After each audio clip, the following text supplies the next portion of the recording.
अभी हम बैठे हुए हैं सीओ ऑफिस के सामने। यहाँ पे काफ़ी लोग धरना प्रदर्शन पे बैठे हुए थे।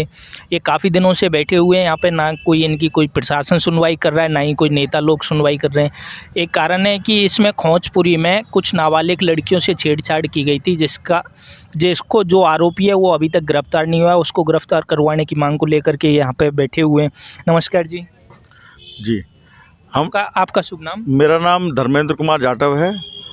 और आप किस लिए बैठे हो यहाँ पे धरना प्रदर्शन? हाँ, अभी पिछले 7 दिसंबर को एक घटना हमारे सामने आई कि यहाँ पर जो हरिपुरा में एक जो राजकीय प्राथमिक विद्यालय है, उसमें एक अध्यापक द्वारा काफ़ी लंबे समय से स्कूल की छोटी छोटी बच्चों के साथ में अश्लील हरकतें और दुष्कर्म किया जा रहा है। जब ये दुष्कर्म की और ये अश्लील हरकतों की जब सूचना मिली तो सामाजिक लोगों ने इस मुद्दे को उठाया और इसकी आप देखिए, इसमें शुरू से ही इसको दबाने का प्रयास भी हुआ। जो ब्लॉक शिक्षा अधिकारी, उसकी जिम्मेदारी थी, पहली जिम्मेदारी कि वो जाके इसमें एफआईआर कराते। उन्होंने अपनी जिम्मेदारी को नहीं निभाया और इस मामले को रफा दफा करने की भी कोशिश की। सामाजिक कार्यकर्ताओं ने मिलकर, परिवार वालों के साथ मिलकर इसको 14 दिसंबर को इसमें एफआईआर लॉन्च कराई। और 14 दिसंबर से आज हम लोग यहाँ पे 30 दिसंबर है, 17 दिन हो चुके हैं और 17 दिन में भी अभी तक उस अध्यापक की गिरफ्तारी नहीं हुई है। नहीं, जब आप लोग वहाँ पे एफआईआर दर्ज कराने के लिए गए थे तो प्रशासन ने क्या कहा आपसे? देखिए, ऐसा हुआ था कि जब वहाँ पे प्रशासन ने काफ़ी इसमें ढिलाई बरती उस शुरुआत में। यहाँ तक कि मैं एक सामाजिक कार्यकर्ता हूँ, जयपुर से मैंने उनको फ़ोन किया था कि अगर परिवार दबाव में है तो ये घटना की हम जानकारी देते हैं, आप इसमें जानकारी वो करें। लेकिन उन्होंने पीड़ित परिवार को बुलाने के लिए बोला। पीड़ित परिवार भी वहाँ पे हमने पहुँचा दिए, 5 परिवार हैं वहाँ पे गए। लेकिन आप देखिए कितनी शर्म की बात है कि जो वहाँ का परिसर है, थाना परिसर है, उसमें से 4 परिवारों को वो है ना, जो लोग मनाने वाले आए थे, दोषी की तरफ से जो लोग थे, इन पे परिवार पर दबाव बनाने वाले लोग, इनको मना के, समझा के, दबाव दे के वहाँ से उठा ले गए। इनमें से एक व्यक्ति ने वहाँ पे एप्लीकेशन लगाई और उसके बाद में बड़ी मशक्क़त के बाद में 11:30 बजे देर रात्रि को ये एफआईआर लॉन्च हुई। अच्छा, आपका कहना है कि जो पीड़ित परिवार है उसी को ही दबाने की कोशिश की गई प्रशासन के द्वारा? प्रशासन ने छूट दी, एक तरीके से अवसर दिया कि जो दोषी लोग हैं, लोगों की तरफ से जो लोग हैं, वो लोग इस परिवार को दबाएं, इनको किसी भी तरीके से ये दबाएं या मनाएं, समझाएं, जैसे भी है। इतने जो जघन्य अपराध है, इस मामले को रफा दफा करवा दिया जाए, इस तरीके का अवसर पुलिस ने दिया। ये सबके सामने है, जाहिर है ये चीज़ें।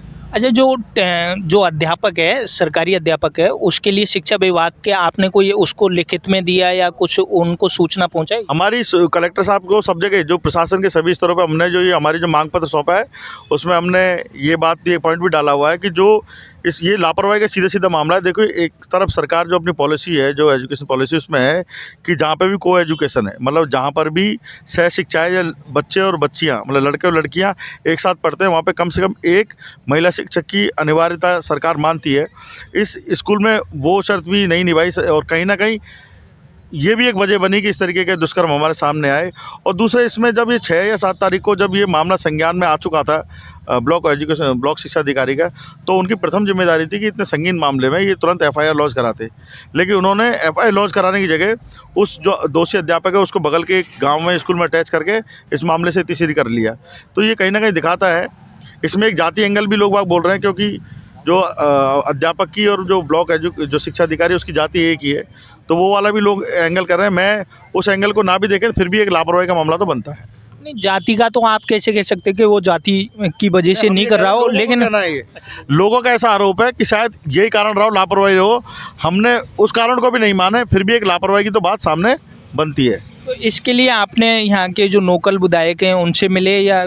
लोकल विधायक यहाँ पे धरने के 4-5वें दिन यहाँ पे मिलने आए थे और उनको हमने सारी बातें की, लेकिन वो तो शिक्षक को अपराधी मानने को तैयार नहीं है।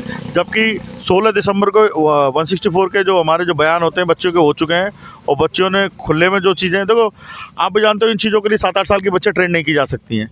ये सारी अबोध बच्चियाँ हैं, 5वीं क्लास से कम की बच्चियाँ हैं, तो इनकी किसी की भी उम्र 7, 8 या 9, 10 साल से ऊपर नहीं होगी। जो भी बच्चों ने बोला वो ईमानदारी से ही बोला है और मामला ये खुद जो जहाँ पुलिस प्रशासन है वो प्रमाणित मानता है। प्रमाणित मानने के बावजूद भी अभी तक ये अरेस्ट ना होने, एक शर्म की बात तो बनती है। ये बात तो सच है आपकी। पिछले 5 दिन से आप धरने पे भी बैठे हुए हो और 8 दिन से आप धरने पे बैठे हुए हो। बाकायदा पुलिस ने इसकी एफआईआर दर्ज भी कर ली है वो प्रमाणित हो गया है और उसके बयान भी हो गए बच्चियों को, लेकिन अभी तक अपराधी को गिरफ्तार नहीं किया गया। साहब के साथ हमारा कई बार डेलीगेशन गया, बातें हुई, लेकिन वो भी हमें कोई विश्वास दिलाने में नाकामयाब रहे। और ये तो खुल्लम खुल्ला बीजेपी में तो भाजपा सरकार से हमारा प्रश्न है। भाजपा सरकार एक तरफ बोलती है बेटी बचाओ बेटी पढ़ाओ, और यहाँ जो बेटियों की जो अस्मति सुरक्षित नहीं रहेगी, बेटियाँ ही सुरक्षित नहीं रहेगी, तो बेटियाँ कैसे पढ़ेंगी और कैसे बढ़ेंगी। तो ये भाजपा का जो नारा है भाजपा सरकार का, बिल्कुल खोखला नज़र आता है। अच्छा, आप बाल आयोग में जाके इसकी कोई शिकायत वगैरह दे के आए हो? अब यहाँ से हम कानूनी प्रक्रिया आगे करेंगे। अभी तो हम धरने पे बैठे हुए हैं, लोग हमारे साथी लगे हुए हैं अलग अलग जगह बात पहुँचाने में। तो प्रशासन के सभी स्तरों पे बात जा चुकी है, और भी अन्य जगह हम जो बाल आयोग हुआ या महिला आयोग हुआ वहाँ तक बात पहुँचाने की जल्दी प्रयास कर रहे हैं। आपके इस मामले में जिस दिन ये आपका प्रकरण हुआ था, मैं भी गया था गांव में, तो उस दिन पुलिस बैठी हुई थी, वहाँ पे बयानबाजी हो रही थी, तो मेरे को बाइट नहीं मिली थी। लेकिन मेरे को सुनने में आया, जो मैंने आसपास में लोगों से बातचीत की थी, बोले ये इसका राजनीतिकरण किया जा रहा है, ऐसा है क्या? देखिए, हम तो कमज़ोर समाज है, हम तो राजनीति नहीं जानते। हम तो हमारे समाज के, हमारे बच्चों के न्याय के लिए बैठे हुए हैं। अब इसमें कोई राजनीतिक एंगल ढूंढे उसको नीच ही कहा जा सकता है।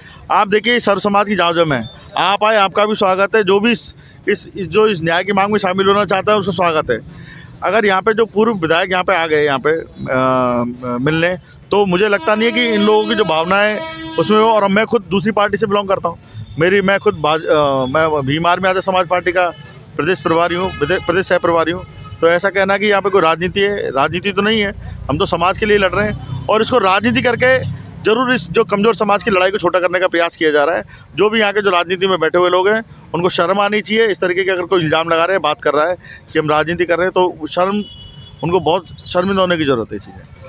दोस्तों, इनका कहना यही है। हमारे साथ और भी बहुत सारे लोग बैठे हुए हैं। कमला केसराजी हैं, जो पूर्व विधानसभा प्रत्याशी रह चुकी है यहाँ से, और भी यहाँ इनकी समाज के बहुत सारे लोग बैठे हुए हैं। सारे पंच पटेले गांव के लोग बाग हैं, वो सारे बैठे हुए हैं। इनका कहना यही है कि हम पिछले 8 दिन से यहाँ पे बैठे हुए हैं, लेकिन ना कोई प्रशासन सुन रहा है, ना कोई शासन सुन रहा है, ना ही कोई नेता हमारी तरफ देख रहा है। और ये कोई अपने लिए कुछ मांग नहीं रहे हैं, एक पीड़िता के लिए न्याय मांग रहे हैं, जो कि 5-6 साल की बच्चियां हैं। उन नेताओं की आंखों पे पट्टियां बंधी हुई हैं, जो सफ़ेद कपड़े पहन के नारे देते रहते हैं बेटी बचाओ बेटी पढ़ाओ का।